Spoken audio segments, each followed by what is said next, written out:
厉文川一边温柔地拍着他的背，一边安抚道：“没关系，不管你做什么，我都会在你身边支持你。”任悠然从门缝中看着这幕，眉头微微皱了皱。温婉果然是个有一套的戏精，连撒个谎都能这么真情实感。任悠然敲了敲门，动作优雅又从容。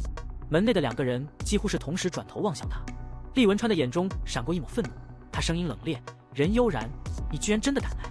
任悠然面无表情，淡淡回道：“我刚刚问过医生了，你们的孩子没事。”厉文川冷笑：“看你这副失望的样子，真是让人怀疑你是不是希望孩子出点事？你这个心狠手辣的女人。”任悠然微微眯起眼睛，淡然回应：“我从未打算伤害你们的孩子。”此时，温婉的眼中充满了委屈，似乎刚才的每一句话都让她心如刀割。“我的事情，是不是你告诉我妈妈的？”任悠然不再遮掩，坦然说道：“没错，就是我。”温婉的泪水瞬间决堤：“悠然，你为什么要这么做？你知道我妈妈是什么样的人？为什么要把我推向地狱？为什么你要这样对我？”任悠然淡淡一笑：“彼此罢了。”温婉一愣，似乎没有料到他会这么冷漠回应。接着他哭得更厉害了：“我知道了，你一定觉得那些网上的帖子是我发的。不是的，我真的没有。我发誓，我不会做这样的事。我可以用肚子里的孩子发誓。”任悠然打断他的话，冷冷地说道：“别发誓了，我怕你的报应最后落在你孩子身上。”温婉的脸色瞬间惨白：“任悠然，你就是个疯子！”厉文川咬牙切齿，忍不住大声吼道：“我一辈子最后悔的事就是宠你、疼你，把你惯成这样，心肠那么多。”任悠然的笑意更浓了，眼底却不见一丝温度。“你爱过我吗？如果你真爱过我，怎么会被温婉几句挑拨离间的话轻易站在我的对立面？如果你真爱过我，又怎么会在我最绝望的时候再狠狠插我一刀？”他停顿了一下，眼中一抹痛苦闪过，随即又恢复了冷静。“难道我们俩走到今天这个地步，你就从没怀疑过温婉吗？”厉文川稍微愣了一下：“温婉很善良，不像你，总是把自己藏得那么深。”任悠然忍不住冷笑：“善良？他能把你骗得团团转，真是个天使。不过，显然你没注意到他背后那把刀。”他毫不客气地从包里拿出录音笔，按下了播放键，清晰的声音立刻响起：“是温婉，所有的资料都是他给我的。那天我离职时，他给了我一个文件袋，让我在最后一天把这些东西泄露到网上，帮他坐稳黄金档主持的位置。”厉文川的脸色立刻变得严肃起来。他当然看过那篇帖子，里面的内容毫不留情地抹黑了任悠然。温婉听到这里，脸色瞬间一变，眼中充满了惊慌：“不是我，任悠然，你怎么能这么做？你这是在陷害我！那个录音根本不是我的声音。”任悠然嘴角轻轻翘起，露出一丝玩味：“录音确实是假的，我让人重新录了，声音也不是浅月的。你怎么知道那些帖子是浅月发布的？是不是你自己心虚了？”温婉的脸色顿时变得惨白，竟然一句话也说不出来。任悠然走到他的床边，冷冷地捏住他的下巴：“温婉，记住，这只是开始。如果我查到更多你做的事，你会后悔的，肠子都青了。”说完，任悠然头也不回地转身离开了。厉文川站在原地，目光复杂地看着床上的温婉，第一次没有上前安慰。温婉忍不住哭泣，泪眼朦胧地看着他：“阿川，你相信我，这一切都是悠然陷害的。他心里有多恨我，你知道的。他就是想害我，想害我们的孩子。那个孩子，我们辛辛苦苦才有的。”温婉一边说，一边捂住了肚子，面露痛苦。厉文川立刻紧张地扑上前，急忙喊一声：“这个孩子是他们的试管婴儿，来之不易，几乎是他们唯一的希望。”他不敢想象，如果这次有任何闪失，后果会多么严重。厉文川抓住温婉的手，语气急切：“我相信你，别激动，温婉，我一直都相信你。”温婉终于松了口气，依偎在他的怀里，哭得更厉害。然而，怀疑的种子一旦种下，就再也无法根除。厉文川并非愚钝之人，虽然温婉不断强调是任悠然陷害他，却无法解释任悠然手中的证据。这些证据让他开始对温婉的每一句话产生疑问。傍晚时分，厉文川回到他和温婉的公寓，准备给温婉收拾些换洗的衣物，但心里却已经再也无法平静。厉文川站在书房门口，脑海里不断回荡着任悠然那句话：“厉文川，我们走到今天，难道你就没有怀疑过温婉吗？”这话如同一颗炸弹，悄无声息地在他心里爆炸开来，掀起了层层涟漪。他的脚步在书房门口突然停下，心中一阵翻滚。温婉的笔记本电脑就静静地放在书桌上，仿佛在默默等待着他去揭开真相。他深吸一口气，犹豫了一下，然后走向桌前，准备打开那台电脑。可是密码设置的严密无比，他尝试了几次温婉的生日、他的生日，甚至是他们一起出国的日期，但都没有成功。正当他打算放弃时，脑海里忽然闪过一个念头。他犹豫了一下，又在密码框里输入了一串数字，结果电脑的屏幕突然亮了起来，成功解锁。竟然是他的生日！厉文川眉头紧皱，心里五味杂陈。温婉居然用任悠然的生日做密码，这意味着什么？难道他真的把任悠然看得如此重要？他不禁有些自嘲地笑了笑，随即打开了电脑，翻开文件夹。没费多大力气，他便找到了一个文件夹，里面存放的竟然是与这次网络暴力事件相关的原图，和网上发布的照片一模一样。不过，这些图片的时间戳却显示已经超过了1年。这些照片早在他们还在国外时就已经被搜集了。看来这些照片不是偶然的。厉文川的心沉了下去。温婉竟然早在国外的时候就开始有预谋的搜集关于任悠然的黑料，难道他从一开始就已经有所图谋？他继续翻阅文件夹，发现里面有许多类似的内容，每个文件夹里都是一些针对任悠然的污蔑材料。他站在电脑前，陷入了深深的沉思。显然，这些文件是温婉为毁掉任悠然的名声精心策划的污蔑，每一条假新闻都会如同一颗定时炸弹，将他拉进万丈深渊。温婉，你怎么能？厉文川的手不由自主地紧握成拳，内心的怒火几乎要将他吞噬。最近，任悠然迎来了难得的清闲时光。这一年，因为每日播报午间新闻，几乎没有时间休假，忙得像个陀螺。突然空下来的日子，他反倒有些不知所措。早上懒洋洋的睡到日上三竿，他才懒得挣扎着起床，决定放松一下。然后他就开始忙着设计珠宝。师兄一直催他交设计稿，趁这段空闲时间，他把2套设计完成，顺便发给了他。石景琛最近去日本出差了3天，今天刚回国。午饭时，任悠然收到了石景琛的信息，邀请他到瀚海大厦总裁办公室一起吃午餐。反正没什么事，任悠然欣然前往。他对瀚海大厦的顶级大厨做的小灶情有独钟。他的车停进了瀚海大厦的地下停车场，然后从石景琛专属电梯直达办公室。电梯一开门，他便走进了石景琛的私人休息室。任悠然觉得石景琛设计这个地方简直太适合偷偷摸摸的事情了。休息室里没有人，任悠然索性推门走出去，打算去外面的办公区等石景琛。刚一打开门，正撞上了石景琛的私人秘书杜岑。空气瞬间凝固，气氛尴尬的让人想挤出一个笑容。不过杜岑倒是一点也不慌，推了推鼻梁上的无框眼镜，露出一副斯文的笑容。任小姐，总裁大概还有10分钟就到，您先坐一下。好，我知道了。任悠然点点头，心里微微松了口气。他走到石景琛的办公桌旁，顺手坐进了椅子。桌上有一叠文件，他随意的扫了一眼，眼神却突然停在了一张熟悉的照片上。在照片上，任甜甜那清秀的面庞让人不由自主地想起了过去的种种。任悠然拿起那份简历，翻开细看，上面赫然写着应聘总裁秘书助理，署名是任甜甜。他的眸光一暗，心中似乎泛起一阵寒意。他还记得大2时，任甜甜曾带着一叠亲子鉴定报告，毫不客气地闯入了江家。那一刻，他的人生完全被翻转。他的养母其实就是亲生母亲殷如云，而殷如云在20年前为了向任家复仇，蓄谋偷换了2个孩子。据任甜甜所说，他从小就是在非人的折磨中长大的。他的遭遇让任月书充满了愧疚和愤怒。那时候，任悠然只觉得整个世界在瞬间崩塌。他那一夜间变得毫无温情的母亲，像是被仇恨操控的木偶，想要将他从这个世界彻底抹去。任悠然收起文件，深吸了一口气。那些伤口早已结痂，但每每触及，依旧会疼痛不已。他不再去想那些过往，而是专注于眼前的事。他有许多事情需要解决，远比这些个人情感纠葛重要。任悠然的眼神在任甜甜的照片上停留了片刻，心底不禁涌上一阵复杂的情绪。他轻轻地吸了口气，眼底的暗涌如同深海的潮汐。他堂堂任氏集团的唯一继承人，竟然来应聘石景琛的秘书助理，背后究竟是什么算盘？难道是为了石景琛？他忍不住勾唇，心中略带几分嘲讽的思绪翻涌。任家虽然在云城也算得上有些地位，但放眼全国，面对那些权贵豪门，连小门小户都算不上。任甜甜的这步棋看似深不可测，但他也未免太过自信了些。正想着，办公室门被推开，石景琛的身影赫然出现在门口。他穿着得体的西装，肩膀上带着一丝忙碌的疲态，看起来风尘仆仆。任悠然依旧懒散地窝在办公椅上，原本冷硬的表情瞬间变得柔和，带着几分玩味的笑意。回来了。石景琛一眼看到那笑得如花似锦的他，心中顿时一软。办公室内的气氛顿时明亮了起来，他忍不住走了过去，直接将任悠然拦腰抱起。他无奈地勾住他的腰，露出一丝诧异之后，嘴角微翘，就这么想我？石景琛低头看着他，眼中带着一丝幽深的情感，温柔中带着几分欲念。他轻笑着低语：“3天没见，倒真觉得好久。”手中的力量不由自主地加重，任悠然的身体几乎贴在他的胸膛上，亲密无间的接触让他心底一阵阵的悸动。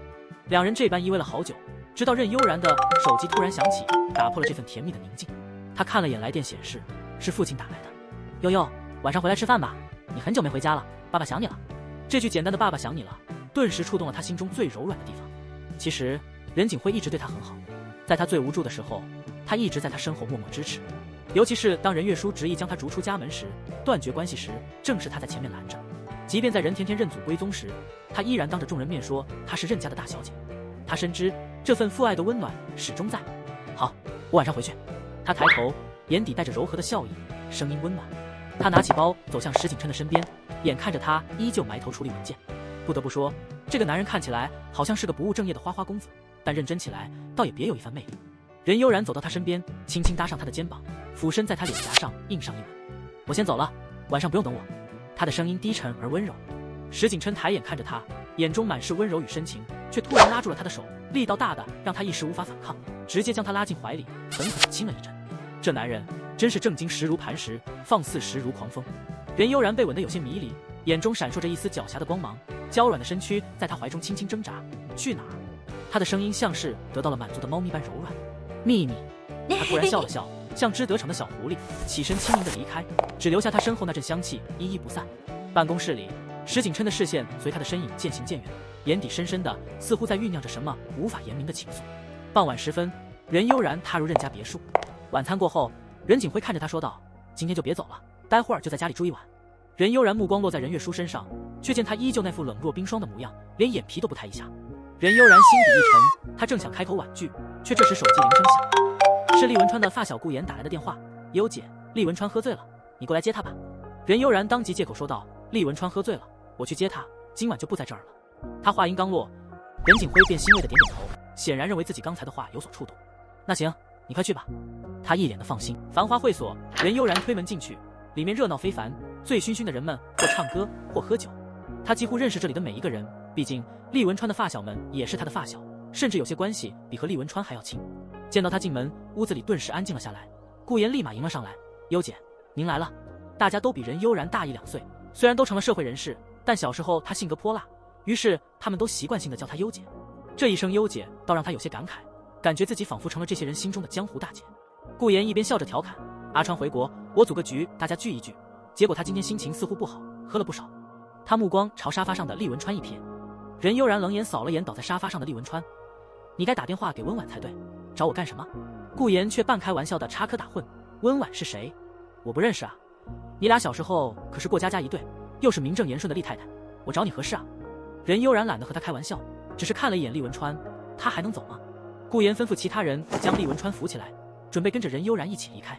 正当他们走到大厅时，厉文川似乎渐渐醒了过来，甩开扶着他的几个人：“我没醉，我还能喝。”他一边晃晃悠悠，一边大声喊着。任悠然走到他跟前，眉头微微皱起：“你还能走就自己走，我送你回去。”他的语气有些不耐烦，显然不太想继续这个无聊的闹剧。厉文川迷蒙的眼神定定地看了他一会儿，突然猛地上前一步，一把将他抱进怀里。那瞬间，他的嗓音充满了压抑的情感：“任小优，我好想你。”任悠然愣住了，他的身体僵硬得像根木棍，倒不是因为他这突如其来的拥抱，而是那句久违的任小优。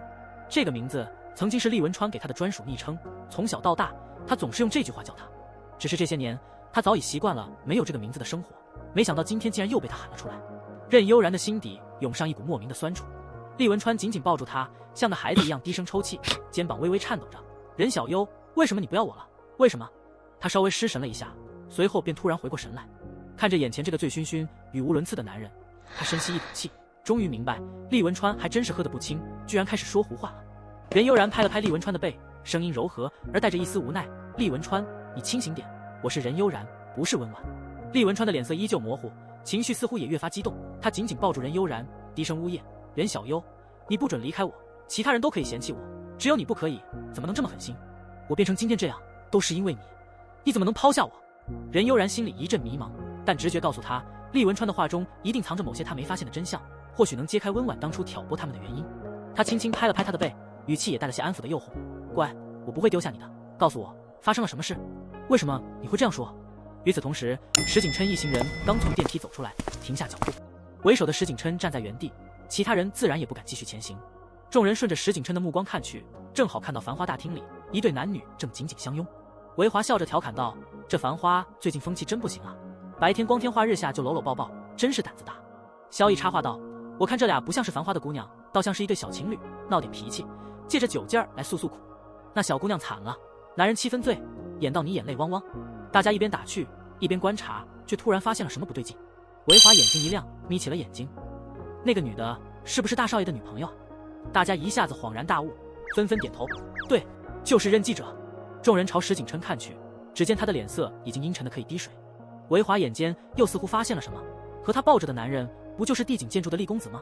怪不得那天高尔夫球场上他非得和任太太争个高低，原来他真的是厉公子的亲人。这番话引起了大家的震惊，几乎所有人都纷纷开始窃窃私语。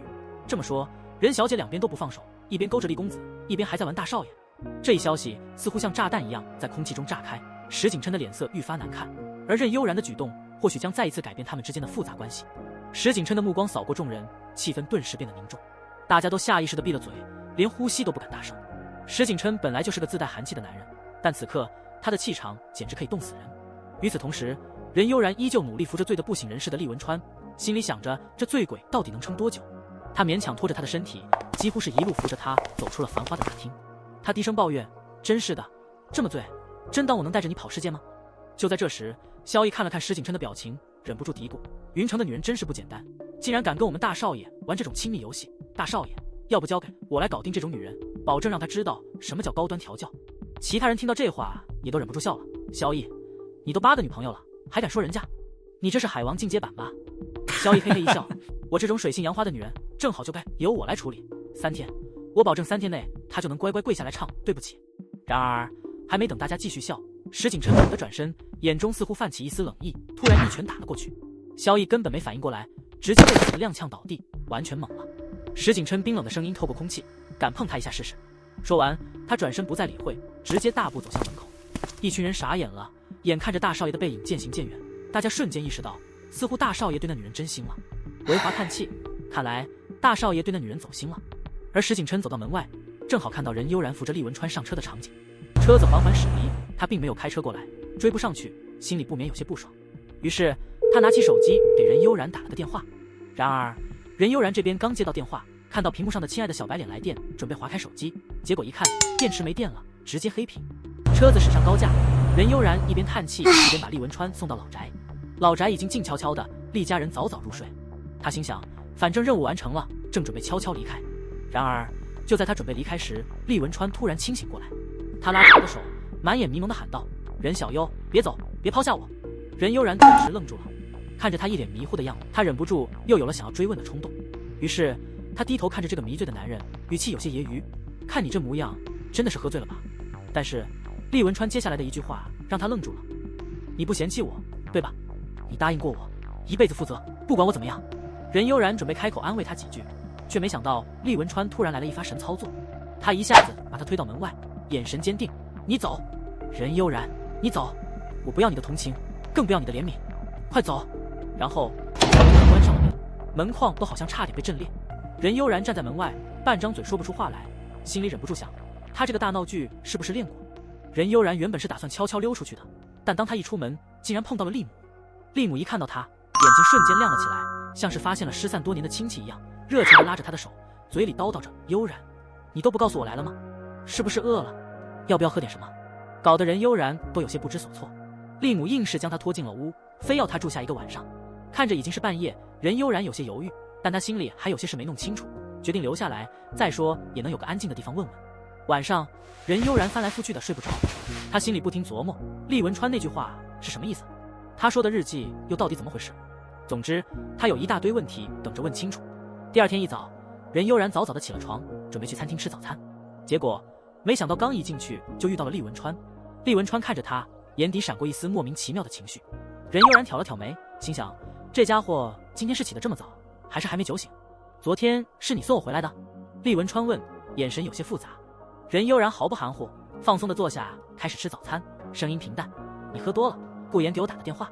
厉文川沉默了片刻，突然开口：下次我会告诉他们，我们分开了，让他们不要再打扰你。任悠然一边用叉子切着煎蛋，一边淡定地回应：随你，反正我也不打算管。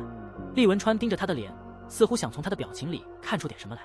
他清了清嗓子，开始提到另一个话题：关于那篇帖子，我查清楚了，是温婉操作的。我不知道他为什么要针对你，但这件事，我代表他向你道歉。任悠然耸了耸肩，随便瞥了一眼他：哦，知道了，谁做的就是谁的事。厉文川显得有些焦急：我也可以补偿你，你可以提任何条件。任悠然微微挑眉：真的任何条件？厉文川的脸色瞬间沉了下来，眼里闪过一丝警惕：只要我能做到的，我都会答应。任悠然懒洋洋地撕开面包，咬了一口：温婉那小姑娘还真是能折腾，我也不差，给她点颜色看看，告诉她这件事扯平了。至于以后她还敢在背后使什么小伎俩，那可就别怪我心狠手辣了。厉文川听完他的豪言壮语，沉默了一会儿，终于开口：昨晚我喝多了，应该说了不少胡话吧？任悠然下意识地看向他腰部的伤疤，目光仿佛不受控制地定在那儿。厉文川显然察觉到了，脸色瞬间变得有点苍白。你看到了？他眉头一紧，语气微凉。任悠然愣了一下，脸上不由多了几分愧疚。我不知道，当年你受了这么重的伤。厉文川的眼神里闪过一丝怒意，声音也低沉了几分。任悠然，别再用那种眼神看我。他显然看穿了任悠然眼底的愧疚和心疼，可他最不需要的正是这种虚伪的同情。他冷笑着，语气有些刺耳。你以为我没看出来？你明明觉得我这些伤很恶心，却还要装作心疼，真让人作呕。任悠然一愣，心里突然有些不解。你怎么会这么想我？你怎么想我？日记里写得一清二楚。厉文川的语气带着几分恼怒。你当年在日记里都说了什么？想不承认都不行。任悠然脑袋一片空白，似乎从来没记得自己写过那样的东西，从来没写过讨厌你之类的东西。他突然想起，大学时他确实有过一段时期，日记本像失踪一样消失了。他轻咳了一声，努力平静下来。不过我确实有个日记本丢了。自那以后，任悠然彻底放下了日记这件事。他觉得那本日记本简直就是一个定时炸弹，留着只会让人头疼。你真的看过我的日记？他忍不住问，眼神有点不可思议。你告诉我，我写了什么让你觉得我不堪的？告诉我，快！你写的那些，心里清楚。他冷冷回道。既然你不想说，那就拿出来，咱们来一场日记大对决，看看你到底受了多大伤害。任悠然心里一动，猛然意识到那本丢失的日记本很可能还在厉文川手上。厉文川冷哼一声，眼神阴冷。我早就烧了。他话音一落，空气似乎瞬间凝固了。任悠然深吸一口气，努力压下心里的情绪。沉默片刻后，他冷静地开口：你应该明白，温婉一直在挑拨我们之间的关系。过去你可能不信，但现在你应该看得出来，他根本就不是你想象中那种清纯无害的小白兔。不过既然你已经选了他，我也不再强求，过去的事就让它随风而去。厉文川的眼中闪过一丝复杂的情绪，像是云层被风吹散，露出了一点点不为人知的痛苦。我厌倦了，厌倦了和他明争暗斗。他声音低沉，眼神坚定。你告诉他，我已经放手了，把你让给他了。但如果他再敢来找我麻烦，那我可要重新抢回属于我的东西，不管他是否已经不属于我。他抬起头，直视着任悠然，眼神冷若冰霜，仿佛能将他冻住。厉文川的语气比之前更冷。任悠然，我是个人，不是什么随手可丢的物品。两人就这样不欢而散。任悠然倒是觉得有些好笑，他暗自想着，这不正是他们两个各自心底所期待的结果吗？还想他怎么办？不就是这个局面吗？大家各自安好。从厉家别墅出来后，任悠然本打算回去补个觉，可一进悦兰别墅的门，他就看到了石景琛从2楼下来。看到他时，他微微停下了脚步。任悠然随口打了一声招呼：去公司吗？石景琛没有立刻回答，只是从高处看着他，眼神里似乎有些复杂，但他并没有多说什么。当任悠然走到石景琛身边时，他终于开口了：为什么不接电话？任悠然从包里掏出手机，随便一看，没电了。他感觉到石景琛的脸色有点不太好，他忍不住问：你昨晚等我了？我不是说过晚上有事，叫你别等我吗？石景琛的目光紧紧锁住他，语气有点低沉：你没说过要夜不归宿？任悠然无奈一笑，微微凑近了他，笑容带着点小俏皮，轻轻在他嘴唇上亲了一下。抱歉，宝贝，下次我会提前通知你一声。说完，他绕过石景琛，准备上楼补觉。谁知道他刚迈开步子，手腕却被一只大手牢牢抓住。任悠然，你把我当什么了？石景琛的声音里带着一丝明显的怒气。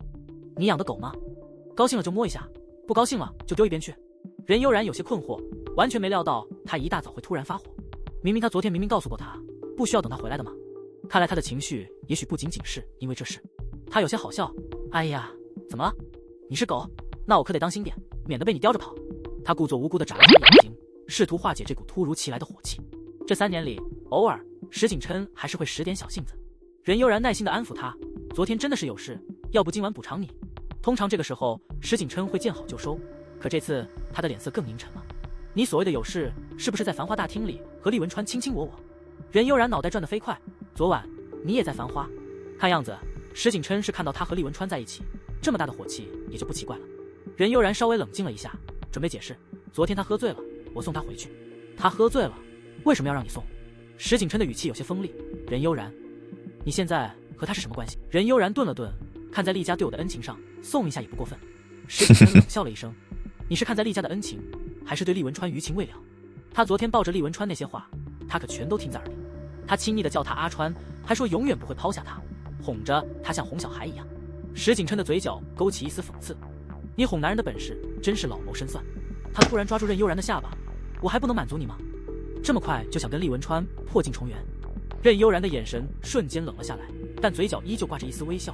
石总，你犯规了。石景琛眉头紧蹙，眼神深邃，仿佛有风暴在酝酿。然而，任悠然依旧维持着他标志性的微笑，语气柔软而带着几分挑衅。我和你之间的关系不至于让我解释这些事，我们只是各取所需，彼此开心。我们不是夫妻，也不是情侣，我没有违背我们的契约。他的语气变得更加清晰。至于我的心，我的思想，你无权干涉。他微微一笑，当然，如果石总觉得腻了，可以随时终止关系，我会立马搬走。石景琛的目光紧锁着他，他心里清楚，任悠然的意思非常明了，他的身体没和厉文川发生什么，但显然心里还有他。他不敢妄下结论，但他的态度让他感到一阵不安。石景琛几乎能想象，如果他说终止关系，他大概会毫不犹豫地搬走，甚至还会顺便开瓶香槟庆祝。石景琛放开任悠然后，步伐坚定地离开了。任悠然却忽然觉得更加疲惫了。他在厉家和厉文川吵了架，现在面对石景琛也同样心累。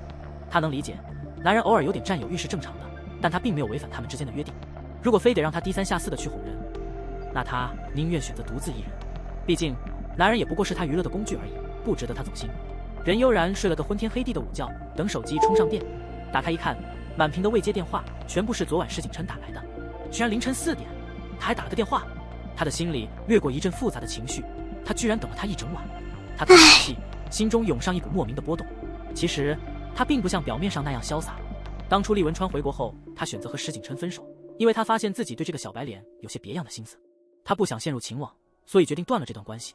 可没想到，他招惹的是金圈的大人物，形势瞬间翻了个面。如今主动权已经不在他手里，而是牢牢掌握在石景琛的手中。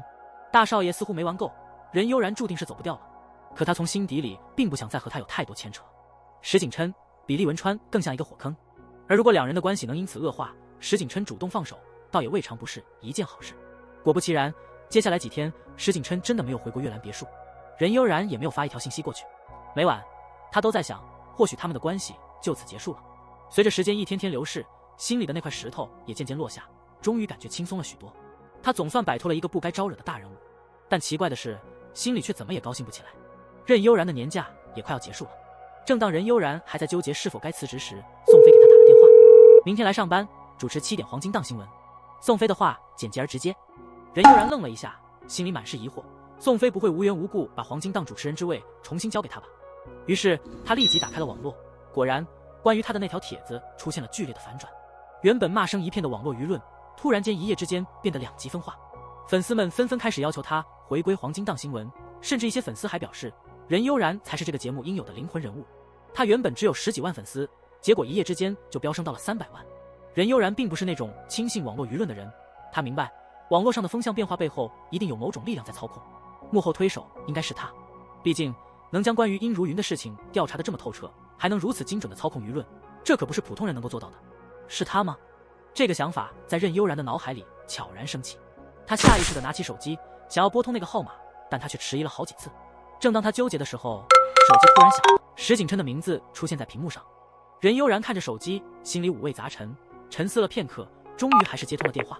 接通电话后，任悠然没有急着开口，手机那头沉默了几秒钟，才传来低沉的声音：“是不是我不找你，你就永远都不打算找我？”任悠然思考了一下，才平静地问：“网上那些事是你做的吗？”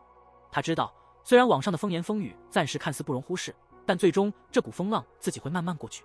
不过，如果要一开始就处理，势必会耗费大量的精力和资源。是啊，那边的声音带着一丝玩味，花了我不少钱，你准备怎么谢我？任悠然笑了笑，那就请你吃饭吧，怎么样？两人约在云顶餐厅见面。任悠然先到达，得知包间早已被预定，便选择了一个靠窗的位置开始点餐。正当他沉浸在餐单中时，突然一个熟悉的声音传了过来：“真巧啊，姐姐，你也在这里吃饭。”任悠然抬头见到了任甜甜、任月书和任景辉，他礼貌地站起身，看向任月书，微笑着称：“爸妈。”任月书冷淡地扫了他一眼，没做任何回应。倒是任景辉笑着解释：“我们今天是来看看场地的，下周日是甜甜的生日，打算在这里的大宴会厅办个派对。”还没等任悠然说话，任甜甜就迫不及待地开口了：“下周日也是姐姐的生日啊，既然我们俩是同一天，不如一起办个生日派对怎么样？”任悠然心中一动，想到这3年来他的生日一直都是和厉家一起过的，便微笑着回答：“不用了，妹妹的生日才是最重要的，我不想抢妹妹的风头，让妹妹做独一无二的小公主吧。”任甜甜一听，忍不住嗤笑：“你以为你能抢得了我的风头？”意识到父母就在旁边，他立刻换了个语气，轻轻揽住任月书的胳膊，语气里带着几分温柔：“妈妈，姐姐虽然已经嫁人了，但她始终是我们任家的大小姐，咱们家人应该表现得和睦一点，免得外人觉得我们任家不重视她。我很愿意和姐姐一起庆祝生日，给大家一个好印象。这场面显然是经过深思熟虑的策略，只是任悠然并没有打算轻易回应。最近网络上关于真假千金的热议简直没完没了，各种版本的传言应有尽有。原本关于任家真假千金的事情只是在一些小圈子里悄悄流传，现在整个云城都知道了。而最生气的当然是任甜甜，她好不容易才成为了那个名副其实的豪门千金，现在却被全城人知道她是在一个不堪的家庭里长大的。虽然网友们对她的态度大多数是同情和怜悯，但她根本不想要那些同情。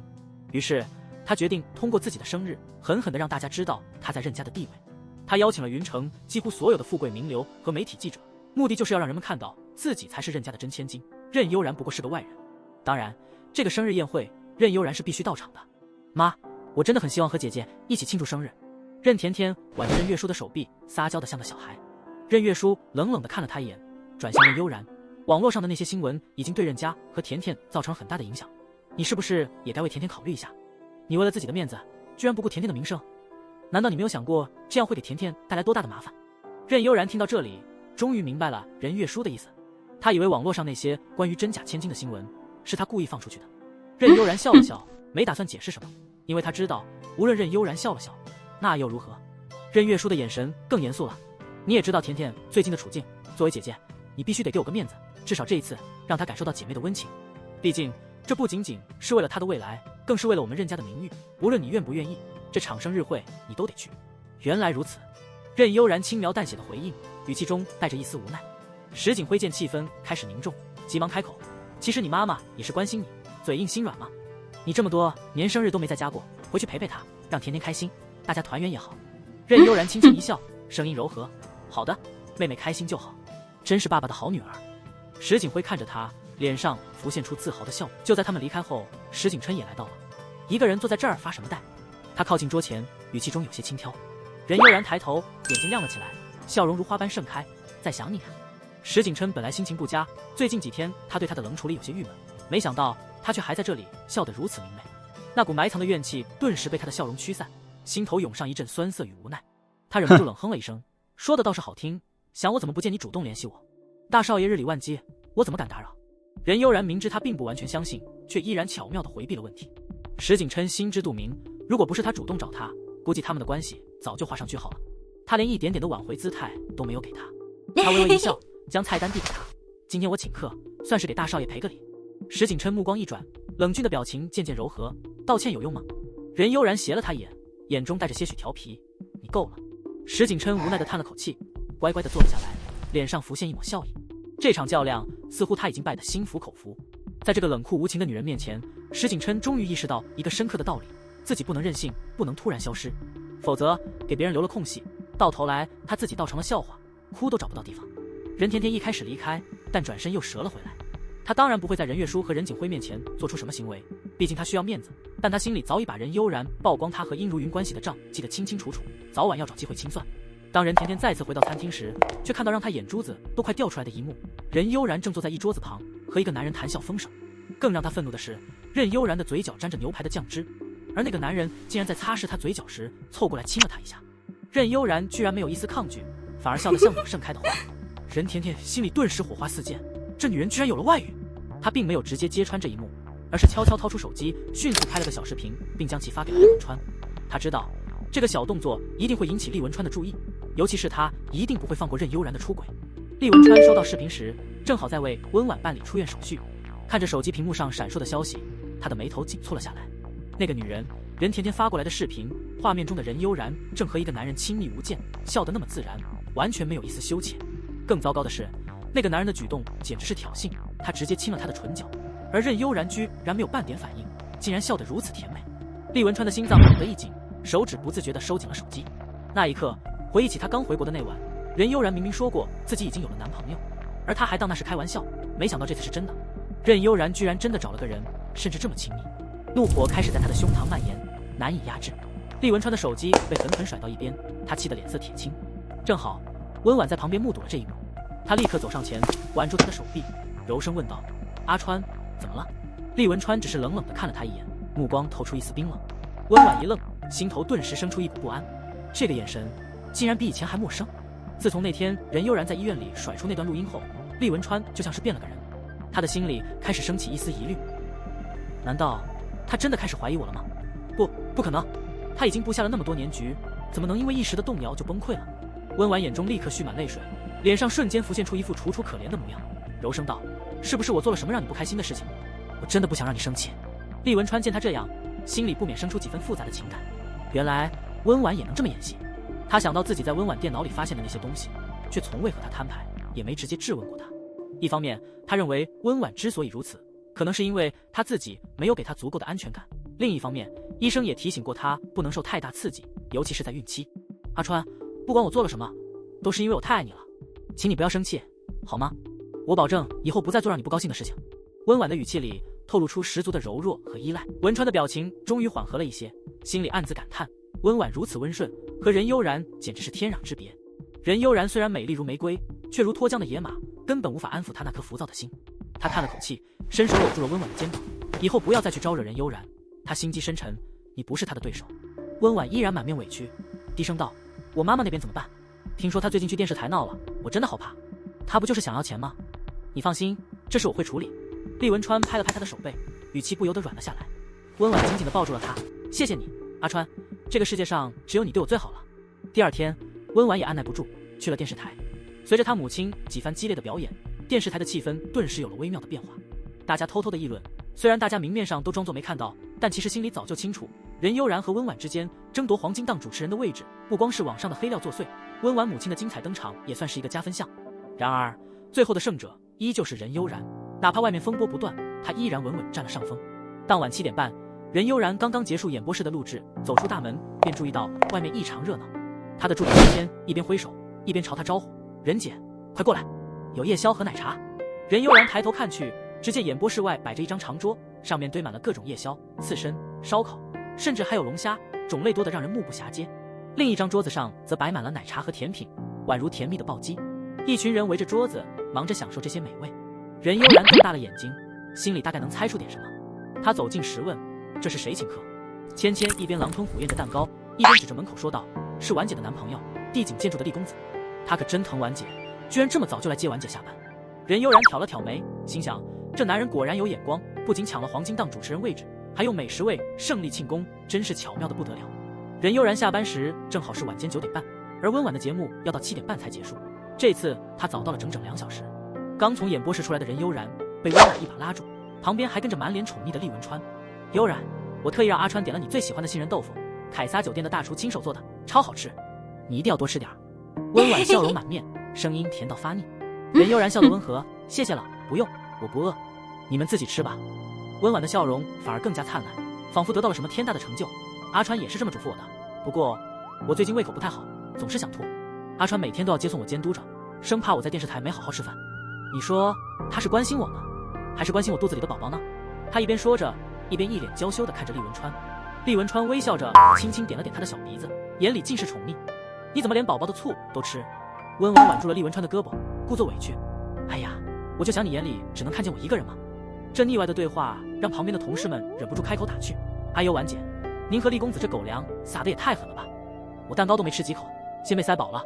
哈哈，咱婉姐和厉公子郎才女貌，将来生的宝宝肯定超好看。任悠然看着眼前这对情侣腻腻歪歪的表演，忍不住笑了笑，笑容里带着几分真诚。温婉，你肚子也这么大了，什么时候结婚啊？我们可是等着喝你们的喜酒呢。他的语气平静自然，可这话一出，厉文川的脸色瞬间变了，明显带着不悦，而温婉的笑容也瞬间僵硬下来，脸上的微妙表情透露出几分尴尬。温婉显然是没想到任悠然会当众问出这么刺耳的话，他分明知道自己和厉文川的婚事不过是一个遥不可及的梦，却偏偏故意在众人面前提起。果然，围观的同事们纷纷起哄。哎呀，温婉，这肚子都快3个月了吧？婚礼打算什么时候办？再晚一点，婚纱可不好穿了呀。对啊，厉氏的婚礼肯定得超隆重吧？我们可是等着大饱眼福呢。温婉脸色彻底变了，显然这场小小的意外让她措手不及。这时，人群中突然冒出一个声音：“咦，我记错了吗？好像厉家3年前就办过婚礼了，当时低调的像藏猫猫似的，媒体都没敢报道。我还记得宋主任那时候特意安排我去偷拍几张照片，结果门没进就被保安给扫地出门了，记得特别清楚。听说女方家境挺强，据说是场商业联姻。说话的是摄像部的铃木，平时说话就像开了挂，直来直去。大家的目光瞬间集中到了他身上，空气一时安静的能听见掉一根针的声音。铃木终于反应过来，尴尬的摸了摸后脑勺，可能记错了吧。不过铃木这一句话似乎把大家的记忆盒子给打开了。外界的确有过关于厉家继承人已经结婚的传闻。温婉的脸色顿时变得像是吃了根酸柠檬，一下子垮了下来。而这时任悠然转身淡定地对大家挥了挥手，你们慢慢吃，我先走了。任姐怎么这么早就回去了？有同事调侃道。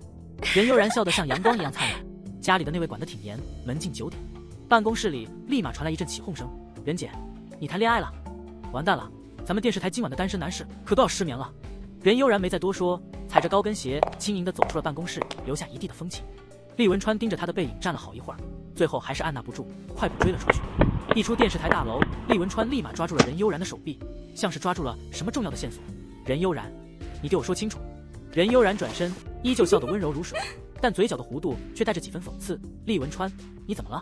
以前不是整天盼着我给你自由，现在我放手了，怎么倒是缠着不放？难道你就这么喜欢看我和温婉为了你争风吃醋，抢破头吗？厉文川的脸色黑得像能滴出墨水，直勾勾地盯着他的眼睛。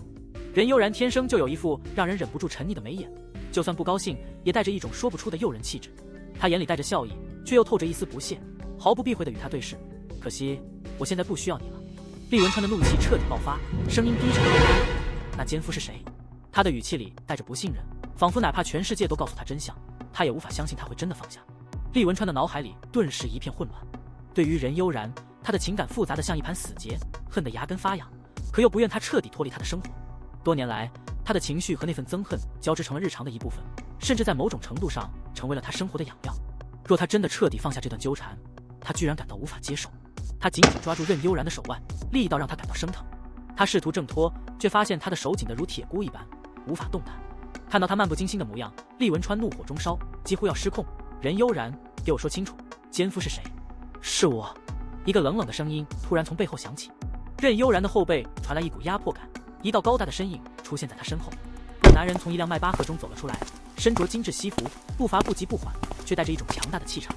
他径直走到任悠然身旁，毫不犹豫地把他拉入怀中，声音低沉有力：厉公子，奸夫正是在下。厉文川抬头看向那人时，眼中瞬间由愤怒转为震惊。他似乎还没有完全反应过来，喃喃道：大少爷，大少爷。厉文川的声音几乎是脱口而出，完全无法相信眼前的局面。石景琛顺势环住了任悠然的细腰，俯身低声问道：肚子饿不饿？想吃什么？任悠然思索了一下，温柔地回答：我想吃你做的糖醋排骨。石景琛淡然点头，好，那我们先去超市买排骨。看着两人之间的自然亲密，厉文川的心情像是被重重打击了一下，难以置信地瞪大了眼睛。可是石景琛可是金圈的大少爷啊，百世云境的项目厉氏目前还没拿下，而石景琛的身份又如此高贵，厉文川甚至能感到一种不可言说的压力。他强忍着心头的愤怒，深吸一口气，才问道：石总，请问您和我太太是什么关系？当初老太太的生辰宴上，他和任悠然是以夫妻的身份前去道贺，以石景琛的身份，怎么可能不知道任悠然已经结婚，偏偏还敢接近他？石景琛缓缓低下头，清冷的脸上浮现出一抹讥笑，看不出来吗？厉文川的心里怒火腾腾，几乎要冒出火来。石总，难道您不知道任悠然已经有丈夫了吗？石景琛冷笑了一下，眼神锐利，有夫之妇，那麻烦厉公子拿出结婚证来看看。厉文川的脸色已经铁青到可以用来当电焊机了，显然石景琛对他们没有领结婚证这件事了如指掌。这个消息让他更加心烦意乱，心里有种强烈的预感，不光是那个问题，石景琛可能知道了更多。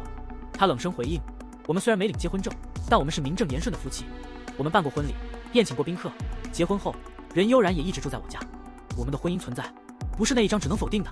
厉文川看了看石景琛，嘴角带着一丝冷笑：我的太太容貌虽不俗，但我相信时总不会因她的美色迷了眼，也不可能被她三言两语就蒙了心，丢了石家的体面。倒是你们俩要是有了什么，反倒成了大家的笑话。他心中已经有了些猜测，两人应该是因为采访的事有了接触，可谁曾想他们之间的无名婚姻竟然被任悠然当做了勾搭其他男人的免死金牌。没领结婚证就不算结婚吗？厉文川忍不住低声反问，心中愤怒翻腾，3年的婚姻就因为一张纸就可以被否定吗？石景琛的脸上露出明显的讽刺，厉公子的厚颜无耻倒是让我大开眼界。既然你们的婚姻是名副其实，那夫妻间理应互相忠诚，专一如一。那么厉公子，任小姐肚子里的孩子又算什么？至于厉家的脸面，早在厉公子私奔带着情人时就已经丢尽了，现在又何必装模作样呢？石景琛轻描淡写的说完这番话，步伐不急不缓地上前一步，毫不客气地将任悠然和厉文川隔开。厉公子，任悠然现在是我的女朋友，以后麻烦你别再骚扰她了，不然百世云境的项目，别怪我不给厉氏留一点面子。说完，他伸手拉住任悠然的手，毫不拖泥带水地转身上了车。厉文川站在那里，心底的怒火几乎要爆发，但脑海中却一片空白。任悠然居然搭上了金圈的大少爷，他实在不敢相信，几乎认为这只是个巧合。或许石景琛刚好路过，看到他们争吵，出手英雄救美。这种豪门子弟不是最喜欢装救世主吗？他越想越觉得可能性很大，眼睁睁看着任悠然坐上石景琛的车离开，他的心里还是忍不住烦躁至极，像是被针扎了一样不舒服。这时温婉气喘吁吁地跑了过来，脸上写满了焦急。当他看到任悠然已经离开后，忐忑地走到厉文川身边，小心翼翼地问道：阿川，你是不是还爱着悠然？他的声音软软的，带着不自觉的紧张感。温婉早知道自己偶尔也会因为这种事情不安，常常需要他给予肯定，而以前每次问起，他都会义正言辞地否定，并温柔地安慰他。可是现在他似乎等不及那种回答了。今天厉文川的心情糟透了，烦躁的仿佛有什么东西在他胸口上不停搅动，甚至连一句话都懒得说。温婉坐在他身旁，目光越来越不安。他心里很清楚，如果厉文川的态度动摇，那他们之间的破镜重圆大戏很可能就上演了。可一旦如此，温婉所有精心策划的计划都可能泡汤。温婉这时轻轻拉住了厉文川的衣袖，他的眼神中似乎蒙上了一层薄雾，声音也变得格外柔软，甚至带着一丝不易察觉的祈求：阿川，你跟悠然离婚好不好？厉文川低头看向温婉，这是他们在一起这么多年，他第一次开口提这样的要求。温婉的眼神仿佛在诉说着无尽的悲伤，眼角挂着几颗泪珠，仰着头看着他，表情又无辜又可怜，像只受伤的小兔子，让人忍不住想要心疼他，想要保护他。如果是以前，厉文川早就心软了，但现在他知道这些都是温婉精心编织的假象，他并不像他展现出来的那样无害纯良，否则他的电脑里怎么会有那么多关于任悠然的黑料呢？其实任悠然和他根本没有领结婚证这回事，温婉一直都不知道这一点。没有结婚，哪里来离婚？但是尽管如此，厉文川却不想在这个时候和温婉解释这些，尤其是现在。你不是说过你不在乎这些虚假的名分吗？只要我在你身边就够了。厉文川的声音带着一丝冷意，目光冷冽，仿佛在审视一个陌生人。温婉被这话呛住了，他一时语塞。明明之前他曾主动说过早晚要把厉太太的名分给他，怎么现在突然变了个人？他急忙解释，我不是逼迫你和悠然离婚，只是今天他故意说了那些话，同事们看我的眼神就像看第三者一样。你知道我可以不在乎自己的名誉，可我不想我们的孩子出生后也要被人指指点点。温婉的声音渐渐带上了一丝哀伤。难道孩子出生后父亲一栏真的要写不详吗？他的话里满是委屈，仿佛在说着一件不容忽视的悲剧。厉文川的烦躁感简直要溢出屏幕了，他眉头紧锁，似乎在和某个无形的敌人斗智斗勇。提到孩子时，他深呼吸了几次，才勉强保持住理智。这件事咱们以后再说。他看着温婉，语气里难掩的不耐烦。总之放心，我不会让你和宝宝吃亏的。温婉心里一阵发凉，脑海中闪过一个可怕的念头，如果厉文川知道那些误会和问题竟然全是他一手策划的，那他不就凉了？他必须阻止他们解开误会的可能性，必须让厉文川彻底忘掉任悠然。如果厉文川那边搞不定，接下来只能动用点特别手段了。温婉暗自下定决心。另一边，任悠然一屁股坐进了石景琛的车，懒散地靠在车窗上，眼睛无精打采地盯着窗外的风景，仿佛这世界和他都没什么太大关系。石景琛一看他这副模样，立马就猜到他心情不太好，于是他大手一挥，直接抓住了他那软得像是棉花糖的小手。任悠然，他低沉的声音带着几分命令，不准想其他的男人。任悠然回过头，看到男人那张俊美到让人心跳加速的侧脸，忍不住笑了。哎呀，真是怀念以前呢，以前的你又乖又甜，现在怎么变得这么霸道了？石景琛嘴角一勾，似乎得意忘形。那是我装的好啊，不乖一点，你怎么会上钩？任悠然一愣，随即笑了出来。这家伙倒是挺得意的，完全不像是那个曾经一副乖巧模样的男人了。他侧着头，撑着手臂，懒洋洋地盯着石景琛。突然间，他对他生出了几分兴趣。他那纤长如葱白的手指轻轻捏住了石景琛的耳垂，带着几分挑逗的意味。这个耳钉你一直戴着，应该有什么故事吧？任悠然平时见石景琛的穿着打扮都很正经，西装革履，干净利落，除了手表也没有什么别的装饰，倒不像是那种特别喜欢装饰的人。所以他猜那个耳钉一定对他有某种特殊意义。石景琛的耳垂在他的触碰下迅速泛红，他下意识地抓住他的小手，冷淡地说：别人送的没什么意义，女人送的。任悠然挑了挑眉。石景琛转头看着他，眼神中竟带着一丝戏谑。吃醋了？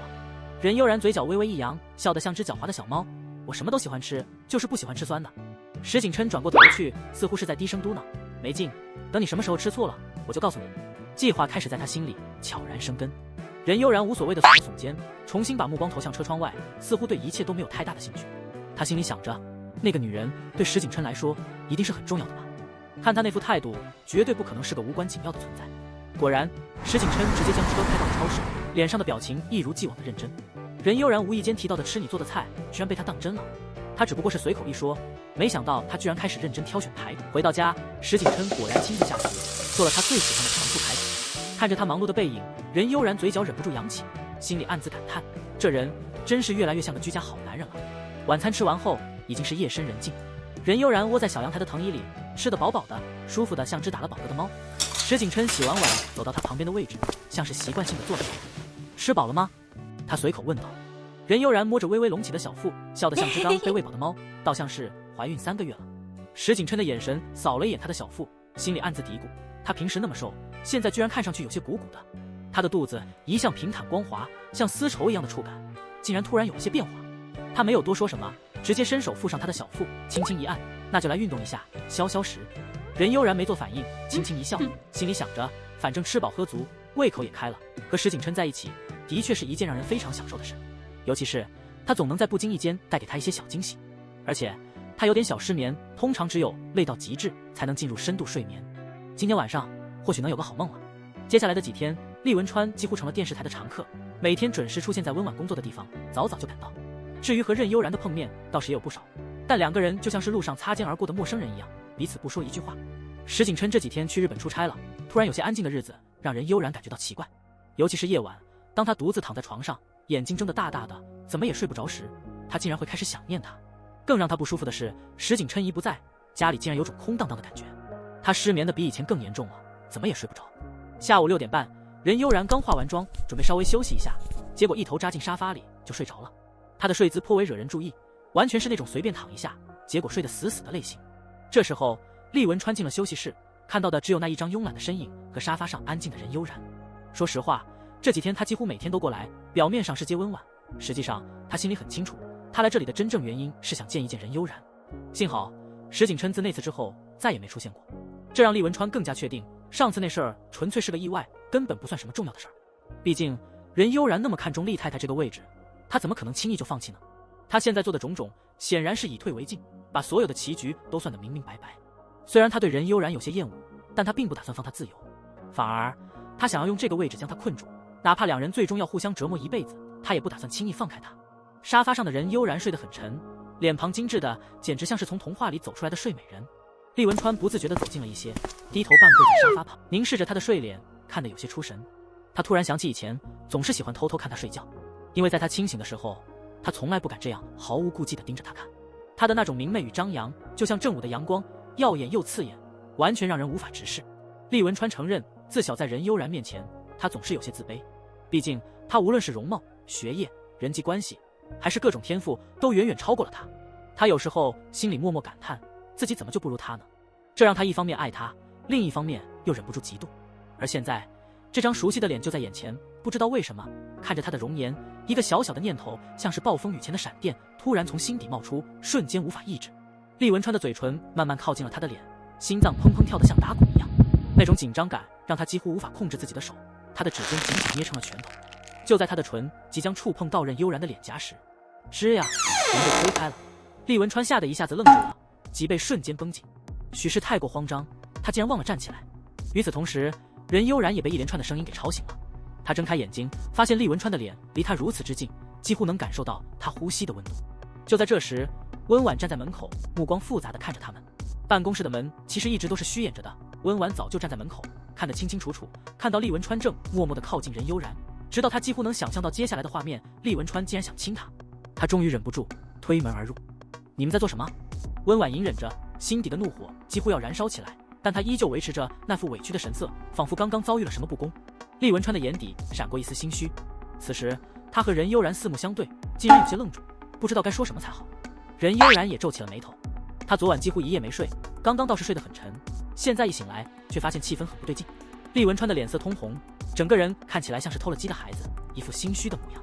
看他的动作、姿势，还有那红透的脸，任悠然突然笑了，但眼中却满是戏谑与讽刺。厉文川，你这是打算亲我吗？他的语气中带着些许揶揄。厉文川瞬间被吓得清醒过来，他站起身，目光沉冷地看着任悠然。刚才真的是着了魔，竟然产生了想亲这个女人的念头。然而现在被揭穿，他的脸上充满了尴尬与难堪。他没有否认，也没有解释，而是直接转身决定离开休息室。经过温婉的身边时，他没有说一句话，甚至没有看他一眼，仿佛他不存在一样。温婉的心像是沉入了汪洋大海，波澜起伏，难以平静。厉文川离开电视台大厦，坐进了车里，心里烦躁不已，仿佛有什么被压抑的情感突然爆发。他的内心充满了无法控制的冲动，仿佛一只困兽要挣脱束缚。任悠然今天心情格外好，尤其是在下播后，他接到了石景琛的电话。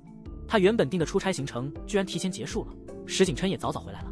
他的心情瞬间愉悦，忍不住笑了笑。等我一下。他回了他2个字，然后迫不及待地从电视台大楼走了出去。3天不见，居然莫名其妙地开始想念起他。没多久，任悠然就上了石景琛的车。车子里并不只有石景琛一个人，秘书杜岑兼任司机，坐在驾驶座上，石景琛则坐在后座。任悠然犹豫了一下，直接拉开后座的门，坐到了石景琛身边。反正杜岑早就知道他们之间的关系，坐哪里又有什么关系呢？车子启动后，平时沉默寡言的杜岑突然开口，带着一丝埋怨的语气：“任小姐，您可不知道，总裁这次把我们折腾得不轻。原本7天的出差行程，他偏要压缩成3天。我们整个团队几乎是不眠不休，像机器一样工作了将近72个小时。”杜岑一副告状的模样，仿佛在控诉石景琛的过分。任悠然忍不住笑了，心里想着，果然是有总裁命，连折腾人都这么有一套。任悠然接过石景琛递来的礼物袋，心中还带着几分疑惑，眼睛不由得轻轻眯起。他从袋子里取出一个精致的红丝绒礼盒，打开一看，顿时愣住。盒子里躺着一条钻石项链，璀璨夺目，设计精美的令人一时间有些失神。他完全没想到，这竟然是他亲自设计的一款。他的设计稿才刚交给师兄，怎么这么快就做出了成品，并且还被石景琛买下了？杜岑在前面不太情愿地补充道：“我们这次出差，百忙之中特意去了国际珠宝展，专门为任小姐挑选了这款独一无二的礼物。”多嘴！石景琛不耐烦地打断了他，语气中带着几分无奈和紧张。显然，他不太习惯让别人把心事说得太清楚。杜岑翻了个白眼，心里却觉得更委屈了。明明是你让我说的，怎么变成我的错了？任悠然听了石景琛的问话，心中却有些复杂。他看着眼前这条自己设计的项链，眼神有些烦，仿佛这份礼物背后隐藏着比闪烁的钻石更加难以捉摸的情感。怎么样，喜欢吗？石景琛再次问道，眼神中带着些许期待。他迟疑片刻，笑了笑，喜欢，但我还在想，这礼物是不是有点太有诚意了？前2天，师兄给他打了个电话，告诉他那条项链的定价竟然高达5000万。任悠然闭上盒子，递还给石景琛，这也太贵重了，我真的不能收。石景琛似乎并不以为意，轻声说道：“难道我心意不值这点钱吗？”他拿出项链，一边轻轻把玩，一边带着一种近乎得意的语气：“看到这条项链时，我就想到了你，总觉得你一定会喜欢。”任悠然忍不住失笑，他的设计简直就像他的孩子，怎么可能不喜欢呢？只不过他心里却涌起了一股说不清的感动。石景琛继续道：“而且我特别喜欢他的名字，弃暗投明。”任悠然差点笑喷，这个名字也太有戏了，简直就是我的亲身写照。这个名字的确是他起的，源自那晚他从厉家搬出来时，石景琛说的那句“庆祝你弃暗投明”。他忍不住想，如果石景琛知道这条项链的名字和他背后的设计都源于他，不知道会不会震惊。那一刻，这条项链和他们之间似乎形成了某种神秘的联系，仿佛命运早就安排好了一切。名字倒是挺有意思的。任悠然笑道：“但是这么贵重的东西，我真的不能收。5000万啊，这可不是小数目。”石景琛轻描淡写的说道：“要是不喜欢，我就扔了。”他做出要把项链扔出去的动作，任悠然眼看不对，连忙伸手打破盒子。虽然知道他是在故意挑衅他，但他还是忍不住心里一慌。“你别闹，这么贵的东西怎么能乱丢？”他一边笑一边把盒子抱得紧紧的。石景琛看着他慌张的模样，唇边露出一抹不易解释的笑意。“那你收下吧，至少不浪费。”任悠然心里松了口气，虽然知道自己上了他的套，但却又不好意思真的拒绝。“谢谢你，我喜欢。”他硬着头皮笑了笑，心里暗自决定，以后给他买个同等价值的礼物，绝对不让他觉得亏欠。石景琛满意的挑了挑眉：“后天是你的生日，你打算怎么过？”任悠然没想到他会这么在意，心里有些微微惊讶。事实上，他从未告诉过他具体的生日日期。“我打算回任家，和任甜甜一起过。”他轻描淡写的说道，心里却不免有些愧疚。石景琛的表情明显变了，眉头微蹙：“你和你妹妹什么时候感情这么好了？”任悠然露出一个淡淡的笑容，这次没办法，早就答应了他。他看着石景琛，伸手轻轻握住他的手：“别担心，我会尽量早点回来。你就买个蛋糕，咱俩一起吃。”石景琛沉默了一会儿，虽然神色中带着几分失望，却也没有再多说什么。毕竟任悠然现在在任家的处境确实有些复杂，第二天一早，公司里任甜甜的眼神里充满了自信，仿佛今天这一闯注定要改变她的命运。她已经准备好了，哪怕是被训斥也无所谓，只要能接近石景琛，任何代价她都愿意承受。杜岑眉头紧锁，明显对这种不请自入的行为极度不满。他的脸上写满了无奈，心中已经为这个任助理画了个大大的叉。任助理，你这是在自找麻烦。他低声警告道，但任甜甜毫不理会。景琛正埋头处理文件，察觉到脚步声接近时，缓缓抬头，目光冷冷扫过任甜甜。他眼里没有半点波澜，仿佛面前这个人只是空气。石总，我有些事情想请教您。任甜甜扯出一个笑容，硬着头皮开口，她的声音带着刻意的娇柔，试图拉近距离。石景琛面无表情，淡淡的看了他一眼，随即将视线移向了杜岑。这是怎么回事？语气冷淡如冰，带着明显的不悦。杜岑连忙解释，总裁，任助理不请自尽，我已经多次劝阻。任甜甜紧张的咽了咽口水，急忙从包里拿出一张请帖，仿佛是捧着一颗定时炸弹似的，心脏砰砰直跳。他鼓足勇气走上前，小心翼翼地把请帖递给石景琛。明天是我的生日，我父母在云顶餐厅为我举办了一场小小的宴会，想邀请您，您能来参加吗？话音刚落，任甜甜的心跳如鼓，紧张的都快冒汗了。她知道自己今天的举动有点大胆，而且石景琛一向冷淡，她生怕他会当场拒绝。但偏偏这个时候，石景琛没说话，这让他更加忐忑不安，仿佛自己的心已经掉到了嗓子眼。石景琛不紧不慢地接过请帖，像是在品味什么佳肴一般，轻描淡写地答道：好，我会去。任甜甜一下子愣住了，整个人都处于恍惚状态。她几乎不敢相信自己的耳朵，石景琛居然这么轻易地答应了。这是不是意味着他早就注意到他了？甚至可能……天哪，难道他对他有好感？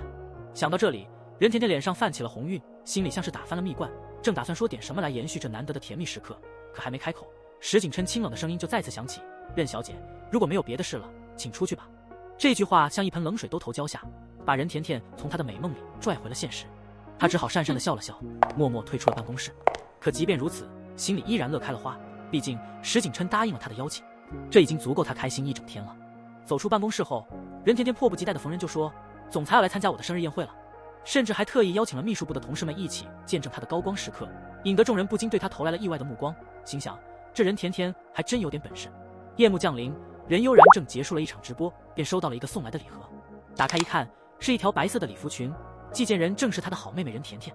白裙朴素至极，款式简单，任甜甜的用意不言自明，显然她是怕悠然在明晚的生日宴会上抢了她的风头，才故意挑了这样一条低调的裙子。不过任悠然对抢风头这件事并不感兴趣，于是第二天晚上，他就按照任甜甜的心意，穿着那条白色礼服，风轻云淡地去了云顶宴会厅。今天既是任甜甜的生日宴，也是任悠然的，两人正好同年同月生。任家为此大张旗鼓地办了一个豪华宴会，几乎邀请了全城的富豪名流，人人心知肚明。今天这场宴会不仅仅是为庆祝生日，更是为了抚平网络上关于真假千金不合的传闻。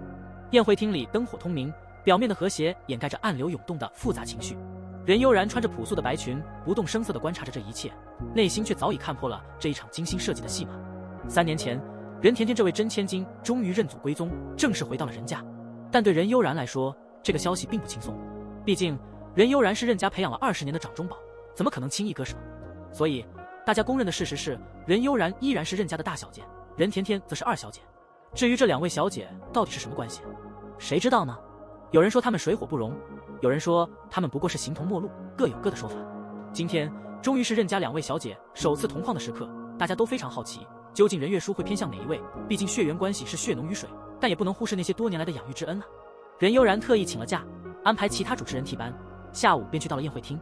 他原本还以为任月书会有大事交代，结果才知道，这所谓的有事居然是让他帮忙挑选任甜甜的高定晚礼服。